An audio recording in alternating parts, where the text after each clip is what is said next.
Cette pièce-là est proposée par le japonais Ryota Kuwakubo, qui malheureusement n'est pas là parce qu'il était très affairé, il a dû monter cette pièce il y a quelques jours déjà, qui est un artiste qui est aussi, comme beaucoup d'artistes qu'on accueille au festival, est aussi quelqu'un qui a de très grandes compétences technologiques et qui est ingénieur par ailleurs, et qui s'intéresse énormément au rapport des technologies et de l'homme, et cette façon qu'on a d'appréhender ces technologies, de les utiliser, les détourner, pour mieux finalement peut-être parfois soit les apprivoiser, soit les abandonner complètement.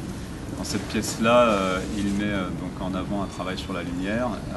C'est un travail qui est tout en finesse, qui voilà, est un petit train équipé, un train miniature équipé d'une LED et qui, défilant à travers une scénographie improbable faite de voitures miniatures, de soldats, de morceaux de sucre, de passoires, de pinces à linge, reconstitue à travers ce jeu d'ombre et surtout cette échelle que donne la projection sur des murs dès lors qu'on est dans une grande superficie comme celle-là, qui renvoie des paysages plus ou moins abstraits mais qui quand même nous rappellent ou nous rapprochent de ce qu'on a tous connu quand on voit défiler à travers les fenêtres d'un train ou d'une voiture des grands paysages urbains, des grands monuments, des grandes formes dont finalement on ne s'approprie que leur allure et leur poésie globale dans le rendu de ce qu'on peut voir sans forcément chercher à détailler à quoi appartient telle forme et qu'est-ce que ça représente.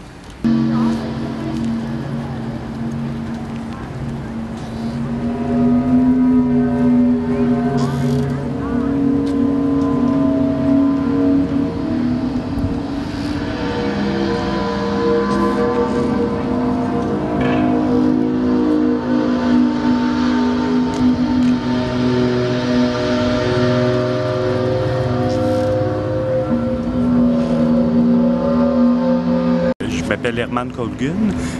J'ai travaillé avec David Latelier sur le projet Eotone.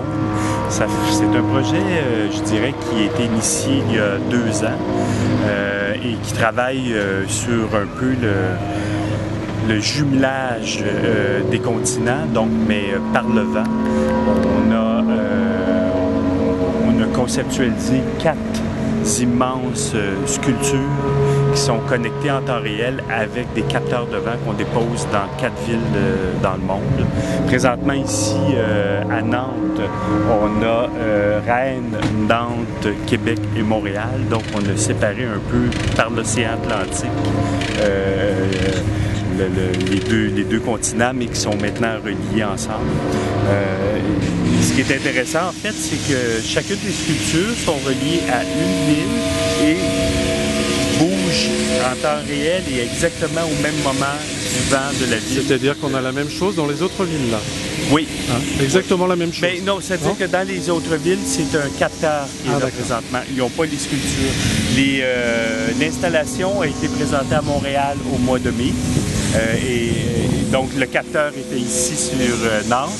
Là maintenant, le capteur est sur Montréal et dans les autres villes. Et par bateau, on a fait venir toute l'installation ici. D'accord. L'objectif?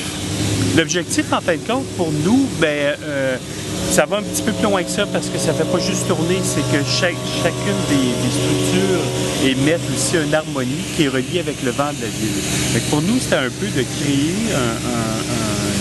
un genre de petit peu un dialogue. On est rendu dans du quadralogue, c'est-à-dire que les 4 villes ensemble puissent créer une harmonie qui ne peut qu'exister que par l'existence de ces 4 villes-là.